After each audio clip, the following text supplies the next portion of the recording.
training for how to take a P&A and create it into Microsoft Dynamics as a sales quotation. So what you see on the screen currently is what would be a typical pricing and availability sheet, or also known as a P&A.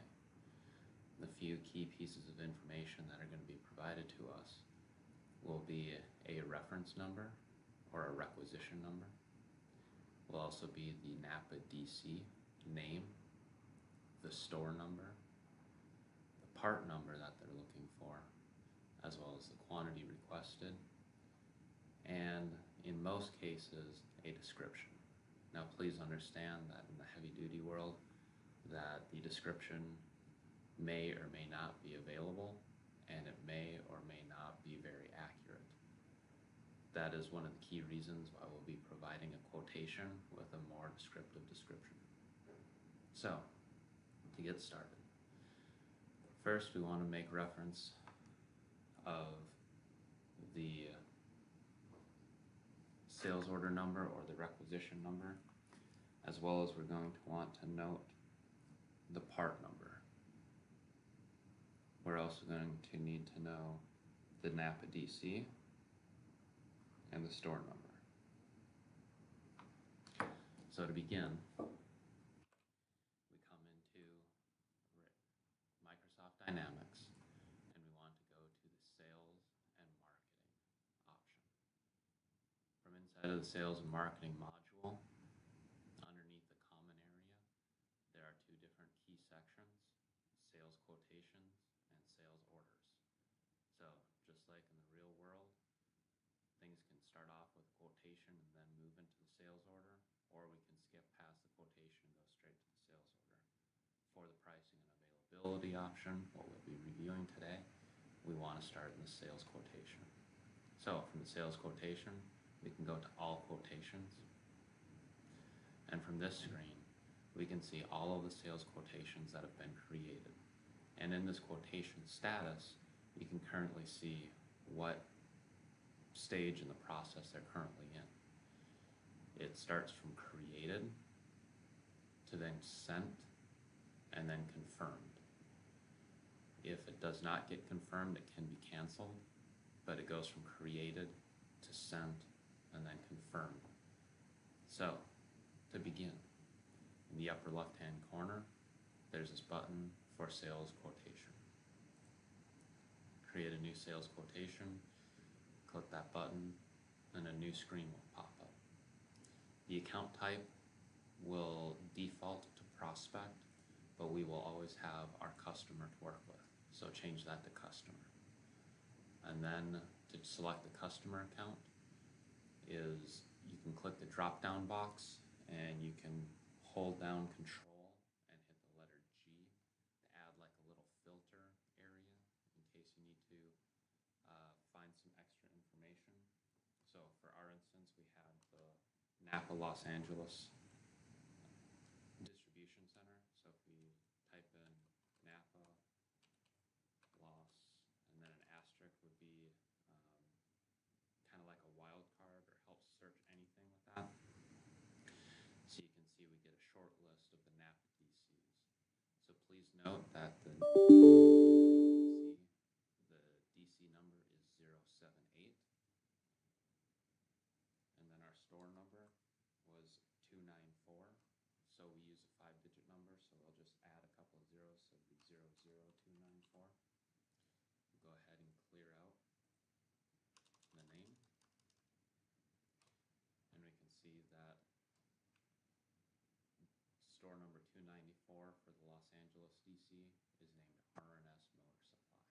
So we can go ahead and click on R&S Motor Supply. If you already know the DC number and the store number, you can enter it right in here. There is no need to click the drop-down box. Additionally, you can see these red stars here.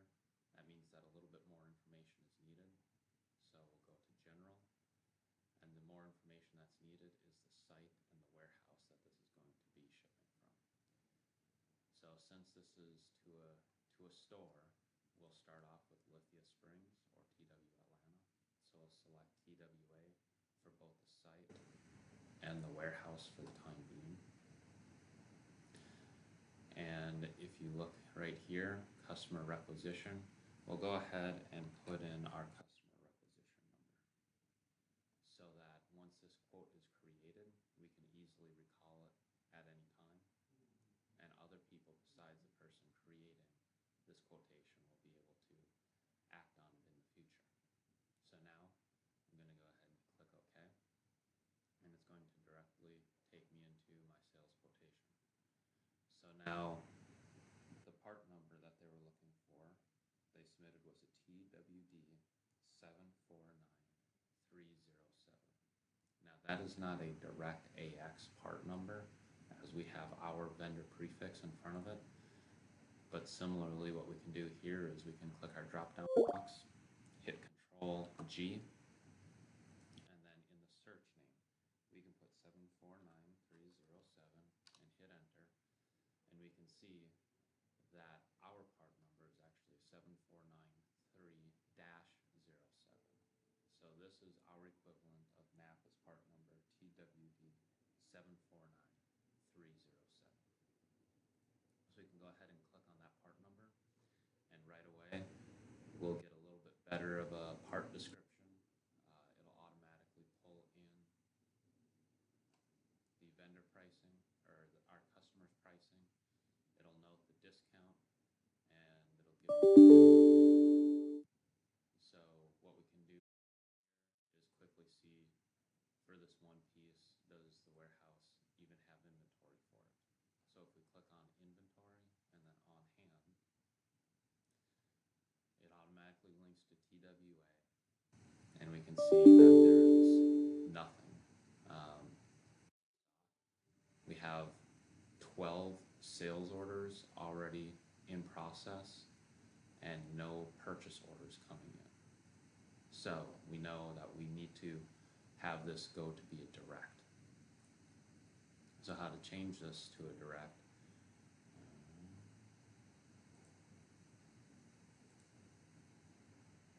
Let's go ahead and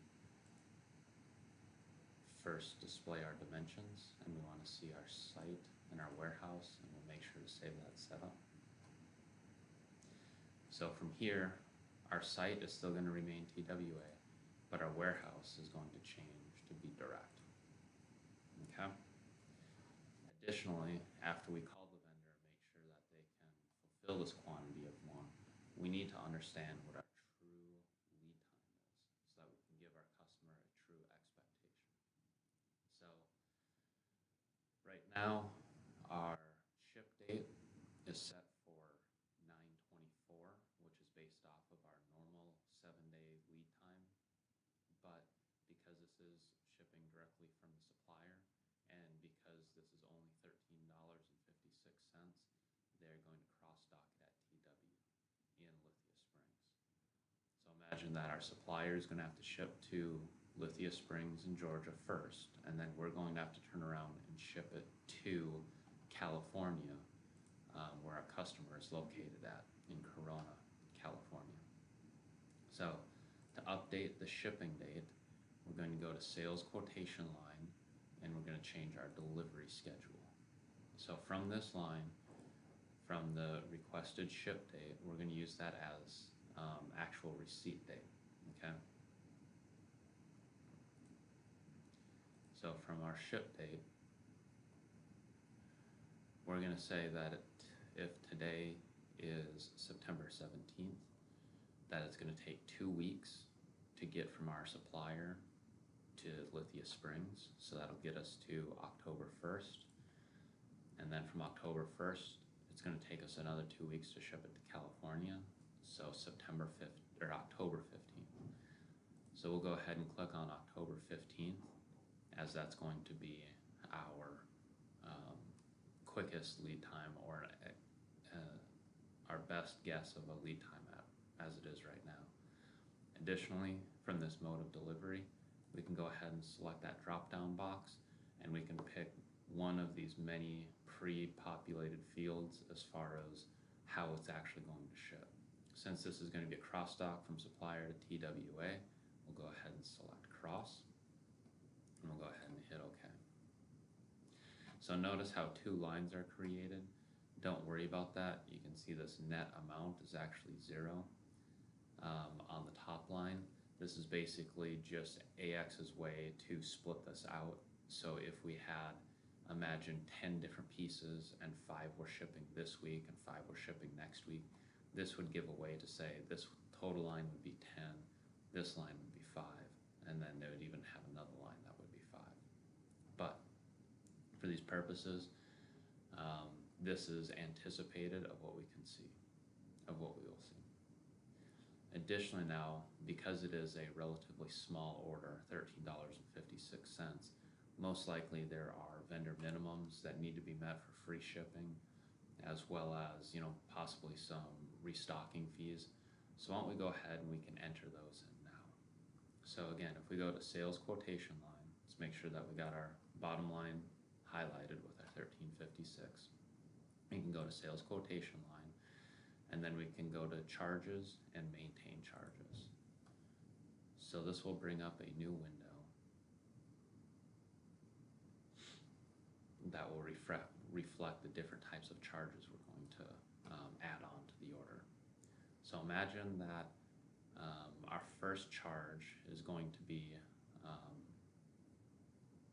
say, a freight out charge. So because of the small nature of the order, we know that we're going to get charged a flat $10. So you can see this category is fixed and a flat $10 due to shipping.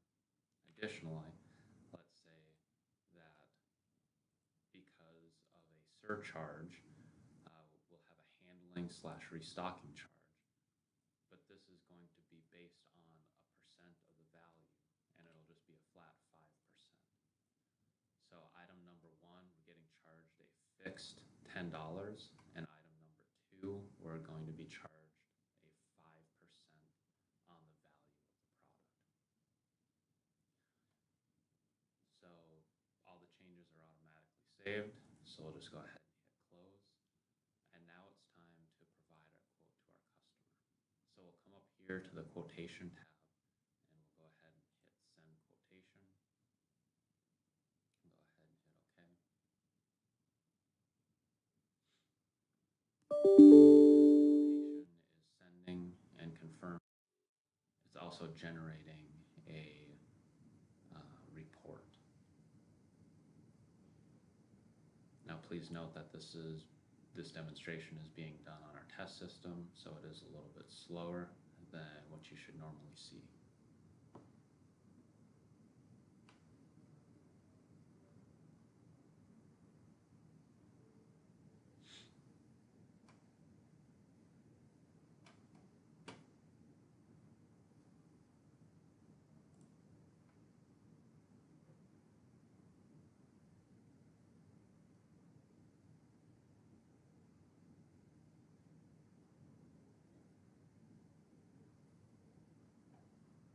All right, so quotation status has been updated to send.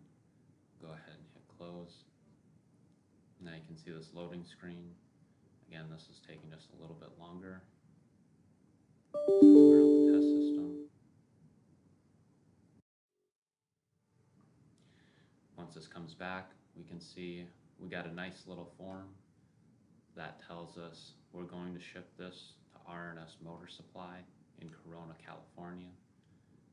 We provided this quote on September 17th, 2018, and this quote is good until October 17th of 2018. We also have our requisition number in here. We have our part number, as well as a little bit better description. You can see the top part is our description, bottom part shows their part number. We're going to say that although this says ship date, we've communicated that this is actually a receipt date, so that they can plan on receiving this by October 15th of 2018, based on the September 17th date, okay? If we don't hear anything back from them for 3 weeks, this quotation's still good, except for the ship date will change based on that. We're going to ship 1 piece. You can think of it as an MSRP, or the base price is $23.60. However, we're going to give this customer a 42.53% discount, which brings their total to $13.56. If you come down to this bottom part, you can see that based on the part, it's $13.56. But based on our charges, which was a 5% fee as well as a 10% flat fee, we're now at $10.68 worth of extra charges, brings the total amount to $24.24.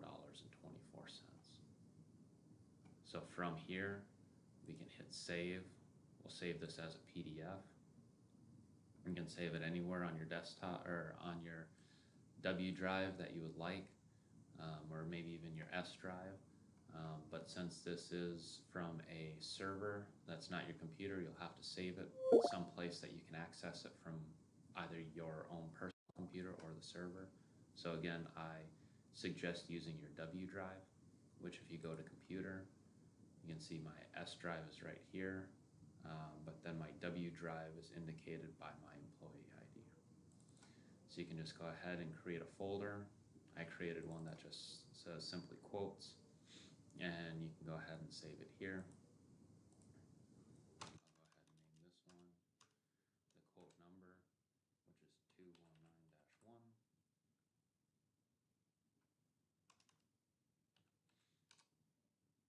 And then we'll hit save. So quotation has been sent off. It's right here saved in the screen. You can see that it's in a sent status. Here's my customer requisition number.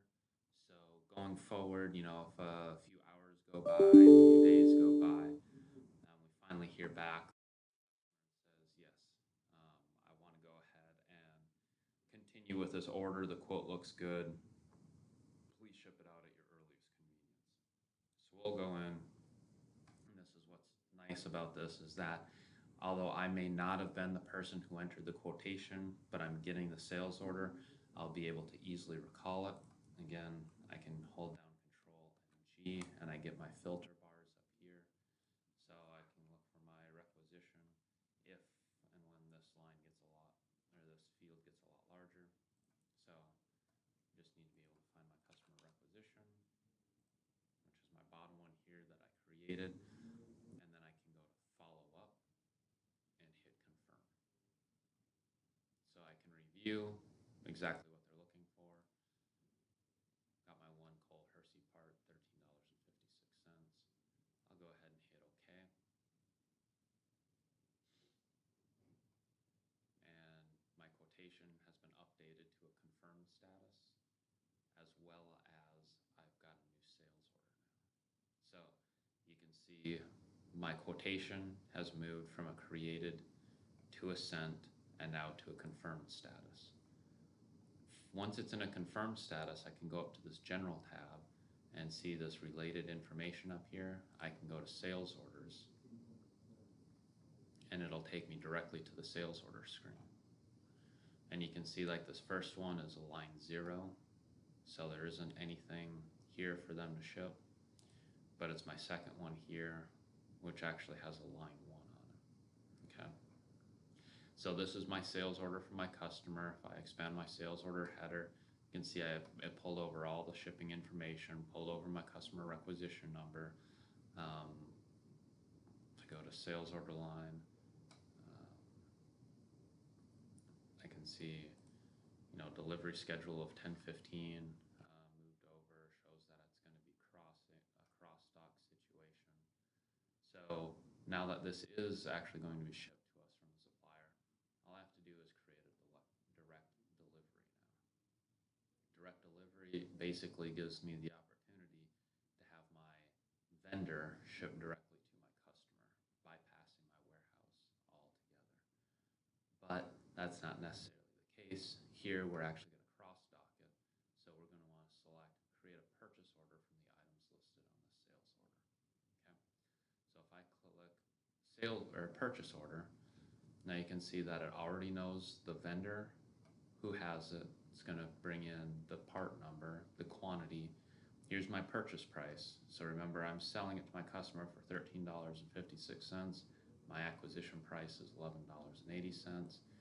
And again, it's going to have this purchase order tied directly to my sales order. So I'll go ahead and hit OK. Oops. Actually, I have to select the line. So make sure you put a checkbox next to include. If there's multiple lines, make sure to go ahead and click include all, and then go ahead and hit OK. So you can see that vendor account for Cole Hersey, and it went ahead and created purchase order 0330655. So without having to go hunting for it, very similarly to my quotation and how I was able to get to the sales order quickly, I can go from my sales order, and you see related information, I can go up to purchase order. So again, real quickly, Little Fuse, also known as Cole Hersey, customer requisition number. I'm actually going to have them ship it to Lithia Springs because it's a cross stock area, so it brings in all of the header line. I can go to view line and see that this is in a created status for this purchase order number for that information. So from here, if I'm ready to go ahead and send this off to the supplier, I can go ahead and hit confirm, and I can print it off and fax it over, email it over. Normal process from here on out goes and applies. So the only thing here to remember is from my sales order screen, if I'm having it cross-docked, make sure you select the purchase order. If I'm having it shipped directly to the customer, select the direct delivery option. So this concludes the training on how to process a sales quotation to go into a sales order, to go into a purchase order. We will follow up with any other processes that need to happen from here on out. All right. Thank you for your time.